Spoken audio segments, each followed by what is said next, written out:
Well, they're calling them the lockdown files, 100,000 WhatsApp messages from former UK Health Secretary during the very thick of COVID's emergence in the early lockdowns.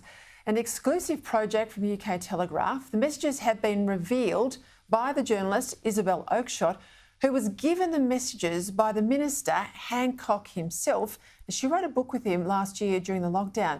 From the banal to the breathtaking, the messages are all there about the detail of Westminster thinking in and around COVID, the misinformation, the scare campaigns, all of it in black and white.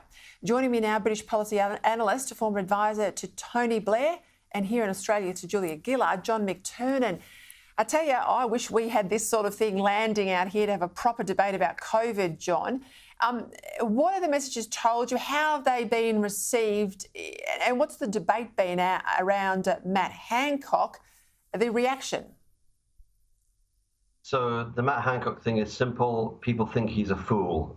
He gave all of these WhatsApp messages to a journalist and then is surprised that these are released to a newspaper and published in full. He's acting outraged, and he's revealed for what he is, a man anxious more often about the media coverage than about the science. And I think that's part of the debate. It's informing the debate about lockdown.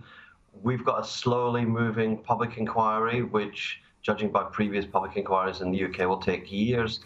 And this reveals, in a way, nothing new about the characters. You know, Boris Johnson doesn't seem to understand fractions and percentages, arithmetic or maths.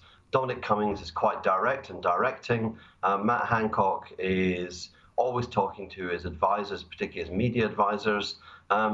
And you see people's characters. There's some amazing WhatsApps. I think there's 100,000 in total. So I hope they publish a large book about this, so we can read through them. You do see government decision-making in the moment, and you see sensible civil servants and flustering politicians, basically. What about, it's telling, isn't it? But I am pleased to say at least you are having the inquiry we should be having here. What about this brouhaha in relation to Sue Gray? She was involved in the lockdown party inquiry, Partygate, that brought down eventually Boris Johnson.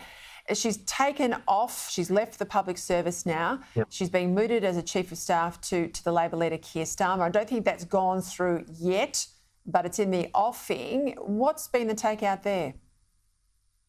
So as soon as this news broke last week, and it was broken by Sky, as soon as this news broke last week, Boris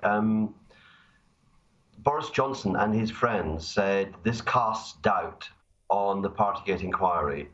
The problem for Boris is that when the Sue Gray report was published, he said it vindicated him. He said this was the truth, this was the proof. And so he's trying to muddy up the reputation of Sue Gray so he can muddy up the report and say it was unfair to get rid of me over this issue when this was a Labour sympathiser. Now, I was in government when Sue Gray was advising on ethics, and the advice she gave to ministers in my government showed no fear and no favour. She was very, very forceful about applying the rules to everybody, and did that to the Tories too. So there's a bit of a dispute, but it feels like it's moved on again because Boris Johnson has the charge sheet from our parliamentary inquiry into Boris has been published, and that has got more photos, more information, different stuff than Sue Gray. So, yeah, I have to jump in. I'm sorry, I'll leave it there, but that is all very interesting. We'll see what happens. As I said, she's not yet appointed. John McTernan, thank you.